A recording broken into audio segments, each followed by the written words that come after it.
The Brentsk drift was lit the color of rust, and I had worked under that light for 60 years and never once thought it would be the last thing a great many of my people ever saw.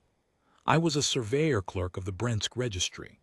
I was, by the reckoning of my own kind, a successful man.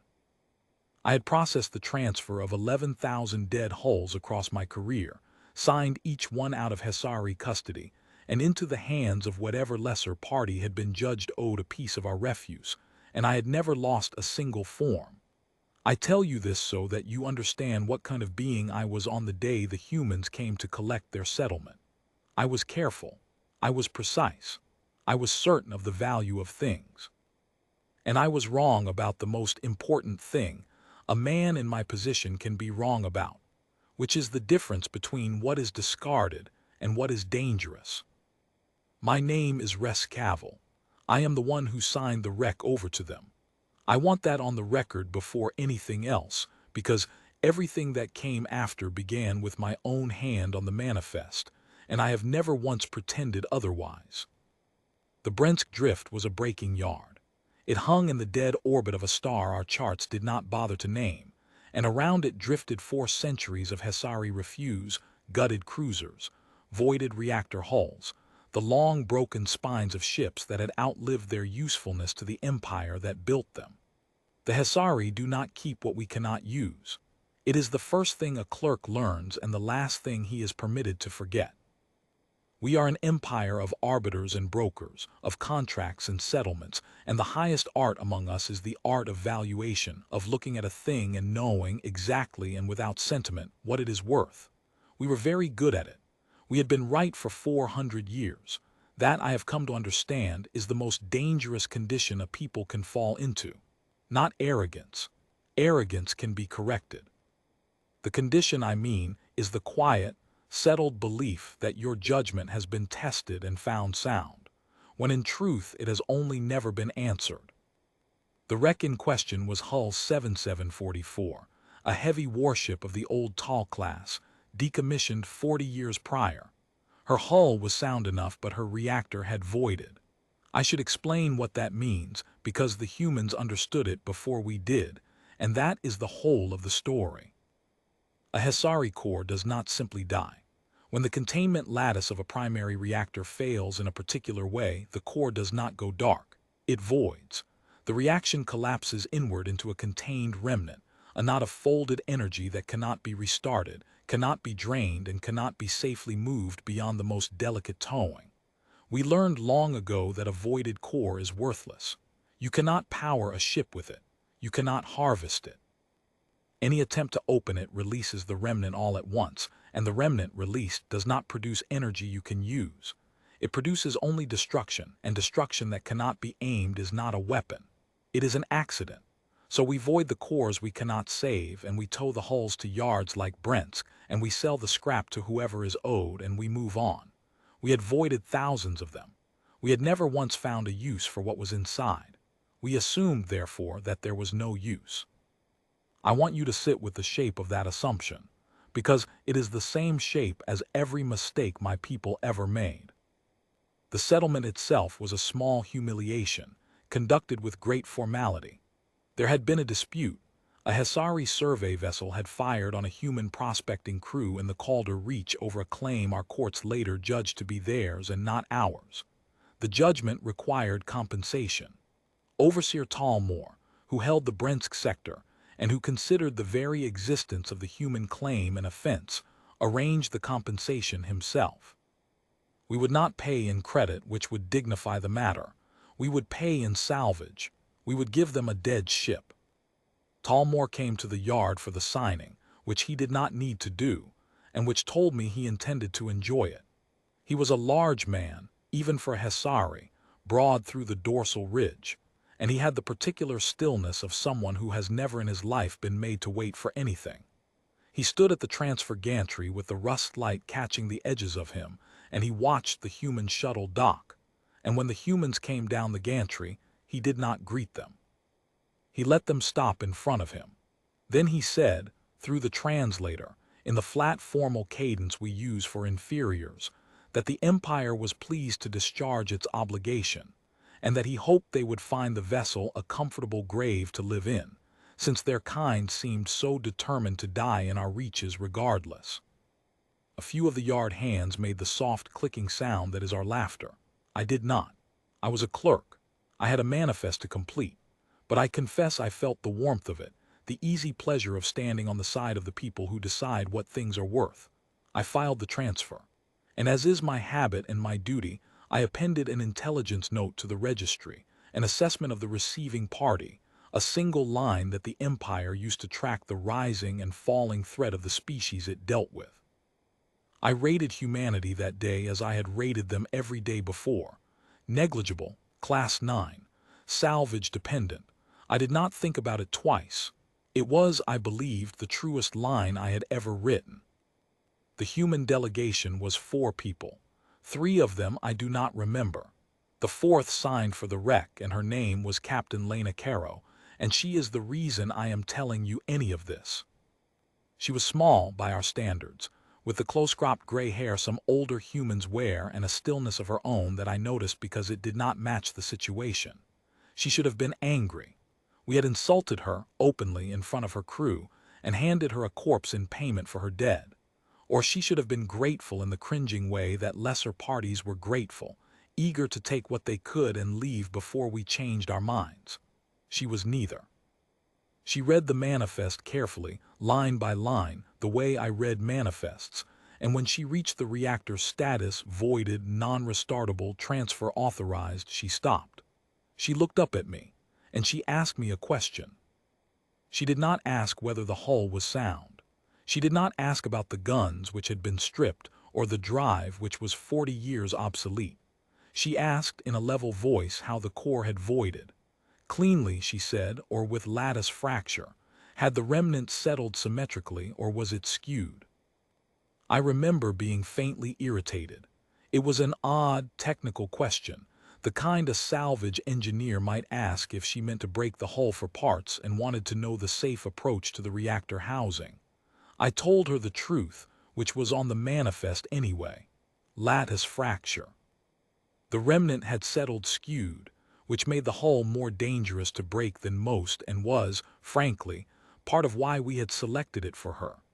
She nodded once as if I had confirmed something, and she made a small note on her own tablet and she signed. Then her crew towed the wreck out of the Brentsk drift, and they did it in a way I noted at the time and dismissed at the time and have thought about every day since. They did not tow it by the hull spine, which is faster and which is how scrap is always moved. They rigged their tow lines to the reactor housing, and they moved hull 7744 out of my yard reactor first, slowly, with the careful delicacy of beings handling something that mattered. The part we had thrown away. The part that made the ship worthless.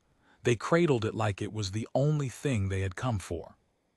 I logged the observation. Receiving party exhibited anomalous handling of voided core.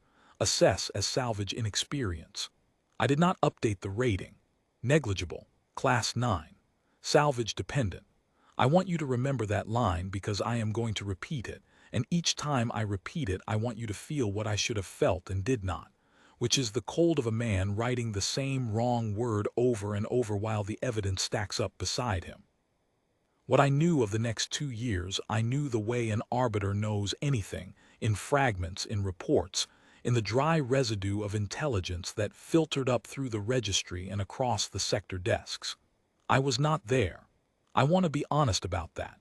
I did not watch the humans work the way the witness in a finer story might.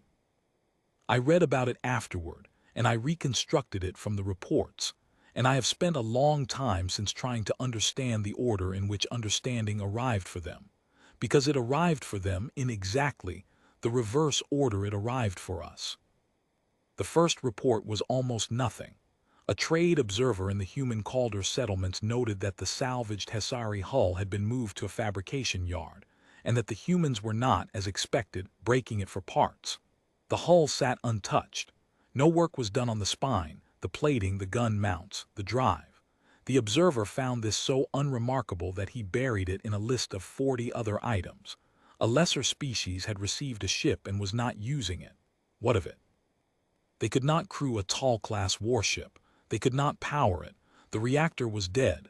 Everyone knew the reactor was dead. The humans knew the reactor was not dead.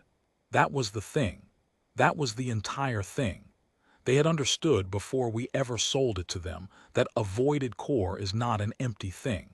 It is a full thing we had decided to call empty because we could not use what was inside it.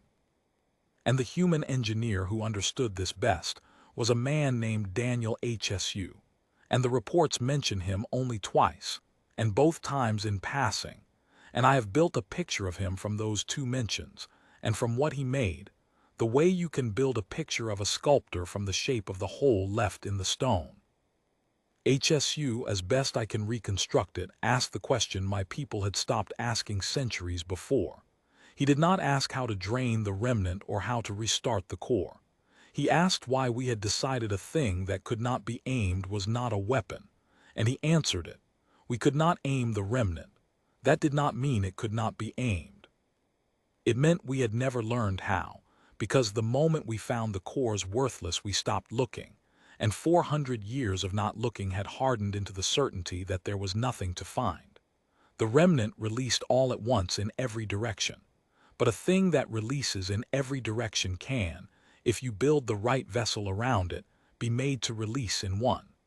The humans did not repair Hull 7744. They built, slowly and quietly over 2 years, a structure around its skewed and settled core whose entire purpose was to give the released remnant a single direction to go. They did not make a ship. They made a mouth. I did not know this then, the registry did not know this then. The rating stayed where it was, negligible, class 9, salvage dependent. Then, 14 months into the work I could not see, Overseer Talmor did a thing that he considered routine, and that I have come to think of as the moment the Empire signed its own manifest. There had been more friction in the Calder Reach, more human prospecting on the edges of contested claims, and Talmor decided to settle the question of human presence the way he settled most questions, with a demonstration.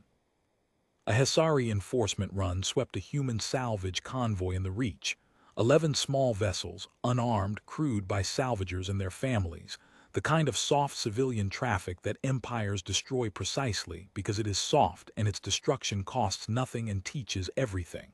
211 humans died. The Hesari logged it as a regulatory action. I read the log. I remember thinking it was excessive. I did not think it was important. I have learned that those two judgments made together are how a careful people walks off a cliff. I did not update the rating after the convoy. There was nothing to update. The humans did not retaliate.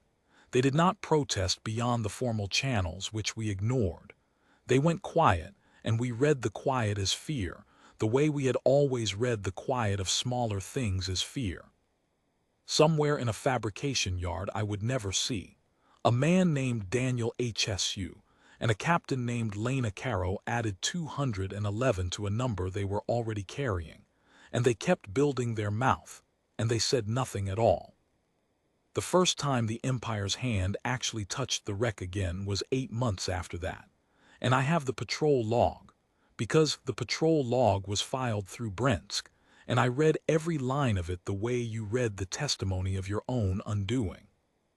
A Hesari border patrol, 2 cruisers, intercepted a single human vessel transiting the edge of the Calder Reach under a legitimate movement filing. The vessel was Hull 7744. The humans had not hidden it. They had filed its registration, which had not changed, and its classification, which we ourselves had set: derelict, reactor voided, non-combatant. The patrol ran the standard scan. I have the scan return in front of me even now in my mind where I cannot put it down. Hull integrity nominal, reactor signature none, weapon systems none, drive minimal, barely enough to move. The scan returned exactly, precisely, what 400 years of doctrine said it would return: a dead ship being towed somewhere by humans too poor to do better. The patrol commander logged it as inert, granted passage, and recorded in the dry margin where commanders record such things, a single word of contempt: scavengers. He was right about everything his instruments could measure. That is what I need you to understand about my people in the end. We were not fools. Our instruments were excellent. Our scan was true. The reactor signature was none, because there was no reaction, the core was voided, exactly as we had said, and a voided core gives off nothing a scan can find. We had built sensors to detect power.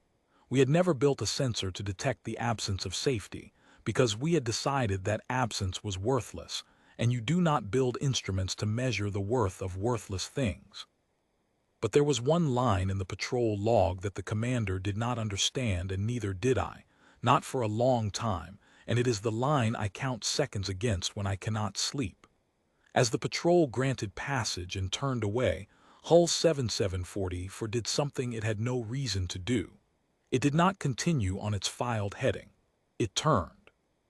Slowly, over the course of perhaps 40 seconds, the dead ship rotated on its minimal drive and brought its reactor housing, the voided core, the mouth, to bear on a fixed bearing, and it held that bearing as the patrol departed. The commander noted it as a drift, an artifact of poor station-keeping by an underpowered derelict. The bearing it held was the bearing back toward the heart of HFY space, back toward the Brentsk drift. The dead mouth had opened, slowly and patiently, toward home, and we had granted it passage and called the men who pointed it scavengers, and not one of us, myself least of all, had thought to ask why a corpse would turn to face the place it came from. I read that log and I logged my own line, as was my duty. Anomalous station-keeping noted, no threat indicated. The rating held. Negligible, Class 9. Salvage dependent. It was the last time I ever wrote it as a true thing, and it was already, by then, the largest lie in the registry. The end came to the Brentsk drift, and it came because Talmor brought it there. The overseer had grown tired of the human presence in the Reach, and he had decided, with the full backing of the sector courts, to resolve the matter of Hull 7744 directly. The humans had taken a HFY hull, and were doing something with it the registry could not identify, which our intelligence treated not as a threat but as an irritation, an irregularity in a ledger that Talmor wished to close. He issued a repossession order. The settlement, he argued, had been made in error. The hull would be reclaimed, and the human salvage operation in the Reach broken up as a regulatory action, the way the convoy had been broken up. He assembled a collection fleet. 19 warships, the standing strength of the Brentsk sector, the largest concentration of HFY force in that quadrant in a generation. And because the wreck had last been logged transiting toward HFY space, and because Talmor wished to conduct the breaking at the yard where the insult had been issued, to complete the circle of it, to give the humans back their grave in pieces at the place we had handed it to them. He ordered the fleet to assemble at the Brentsk drift, and he summoned the human vessel to answer the repossession there, under the rust light, where I sat at my desk completing forms. The humans answered. That is the part Talmor never managed to understand in the time he had left to understand things. He had expected them to flee, or to plead, or to fight in the way smaller things fight, hopelessly and loudly. Instead, Hull 7744 arrived at the Brentsk drift on the day and hour specified, alone, slow, dead to every scan, and took up a position at the outer edge of the yard among the 4 centuries of HFY refuse, among the gutted cruisers and the voided hulls, one more corpse among the corpses. And it held its bearing. Captain Lena Kara opened a channel to the assembled fleet, and her voice came through the translator level and unhurried, and she said only that her people had received the vessel as a settlement in good faith, and had made of it exactly what we had told them it was. She said the Empire was welcome to reclaim what it had given. Then she said one more thing, and the registry caught it, and I have it word for word. She said, "We do not keep what we cannot use. It is your saying. We learned it from you." There was a silence on the command channel. I have measured it. It lasted 19 seconds. I believe now that somewhere in those 19 seconds Talmor understood. The way a man understands the floor is gone only after he has already stepped onto it, not in time to do anything, but in time to know. The human ship had come to the heart of our strength and presented itself as inert, and we had assembled 19 warships around it at point-blank range, and it had turned slowly, patiently, the way it had turned for the border patrol and brought its voided core to bear. And we had let it, because a voided core gives off nothing a scan can find, and we had built no instrument for the thing it actually was. On the 20th second, Talmor ordered the wreck destroyed. He was, even then, correct that it was the right order. He was only 19 seconds too late to be the one who gave it first. The humans had already given theirs. I was not in the yard.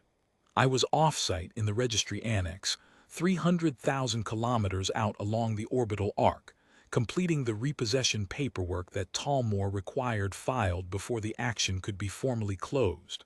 I was, at the moment of it, writing humanity's name on a form. I did not see the light. The instruments that survived recorded it, and I have read the records, and the records say that for 1/fraction of 1 second the released remnant of a single voided Hesari core, the worthless thing, the thing we threw away, the thing we could never aim, went in one direction, because the humans had built it a single direction to go, and that direction was the assembled heart of the Brentsk sector fleet and the breaking yard behind it. 19 warships. The yard. 4 centuries of our refuse and the men who tended it. Talmor. The rust light. All of it in one strike gone, with the totality of an arithmetic that does not negotiate. They did not defeat the fleet. There was no engagement to win or lose. There was a mouth, and it opened once, and then there was nothing where the Brentsk drift had been but a slowly cooling scatter and the distant unbothered star our charts had never named. I survived because I was filing forms. I have thought about that a great deal. The most careful man in the yard, spared by his own paperwork, left alive to be the one who tells you. That was 41 years ago.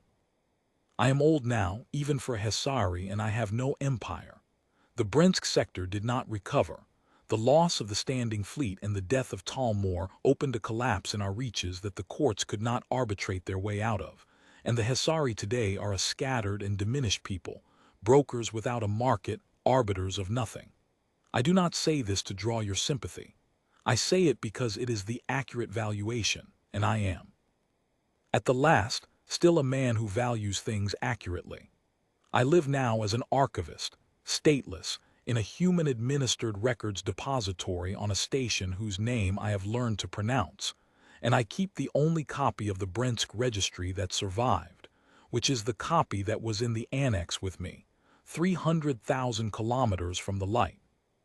3 weeks ago, a young human came to see me. Her name is Sarah Okonkwo, and she is a historian, a doctoral fellow studying the Calder period, and she sat across from me with a recorder on the table and a precise, careful way of asking questions that reminded me of a captain I met once under a rust-colored light. She asked me many things, and I answered them, because I have decided that the only thing my long survival is good for is answering. And near the end she asked me the question. She asked it gently, which I appreciated. She asked, was it the wreck? Was that the turning point, the moment the Empire handed you a warship and you let it slip into the wrong hands? I have thought about my answer for 41 years, so I was able to give it to her cleanly. It was never the wreck, I told her. I want that understood because everyone who tells this story tells it as the story of a ship, and it is not. The humans did not need a ship.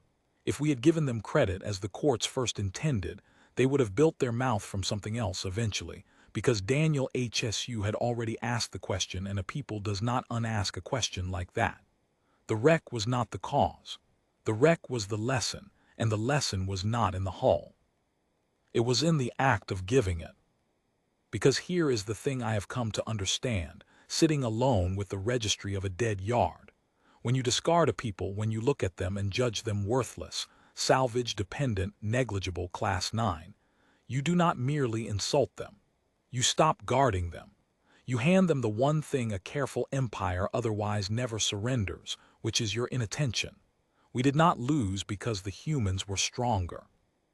By every measure my instruments could take, we were stronger to the very last second. We lost because we had decided, 400 years before, that we already knew exactly what they were worth. And a people who knows exactly what you are worth has stopped looking at you. And a people who has stopped looking at you cannot see the mouth you are slowly, patiently, building out of the thing they threw away. We gave them our refuse and called it a grave. They took our refuse and made of it the one weapon we had spent 4 centuries proving could not exist. They did not even have to invent it. They only had to refuse to believe us about its worthlessness. Everything else followed from that single refusal. The young historian wrote for a while. Then she asked me one more question, and it was the harder one, and I think she knew it. She asked whether I thought my people had learned the lesson. I told her the truth, which is that I do not know, because there are too few of us left to learn anything together, and the ones who remain mostly tell the story the way I told you not to, as the story of a ship that fell into the wrong hands. A people that explains its catastrophe as bad luck has not learned anything. A people that explains it as theft has not learned anything. The only learning would be to understand that we were not robbed. We paid, in full with our own hand, the exact compensation our own contempt had set, and the contract was honored to the letter. We do not keep what we cannot use. They simply found a use for what we could not, and there is no court in any reach that would hear a complaint against that. After she left, I sat alone in the depository for a long time, which is how I spend most of my hours now. The light here is white, not rust-colored, and I have never gotten used to it, but I no longer dislike it the way I disliked the light of the drift. The registry was open on the desk where I had left it for her, turned to the old Brent's transfer records, and I found, without quite deciding to, the entry for Hull 7744, the manifest.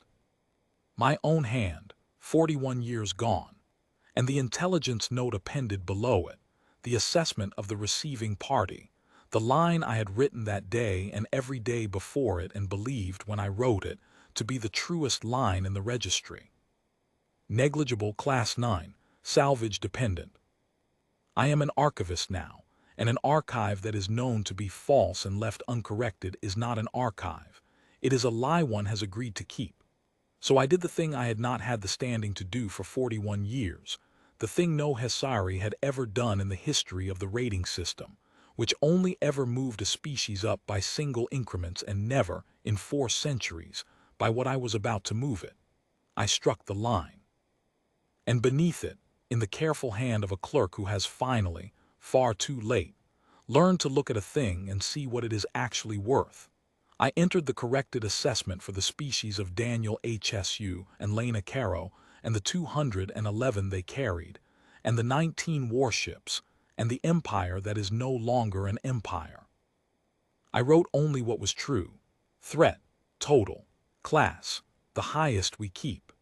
And in the margin where a commander notes the things instruments cannot measure, I wrote the one observation that the whole of my long, careful, useless life had finally taught me, and that I offer to you now, whoever you are, in whatever reach you keep, as the only thing of value I have left to transfer. Do not throw a people away. Not because it is cruel, though it is. Throw them away and you may forget them, but they will not forget the throwing, and they keep the receipt, and they are building, in the dark where you have stopped looking, a single quiet direction for everything you decided was worthless to finally go. We taught them that. We taught them every word of it. We do not keep what we cannot use.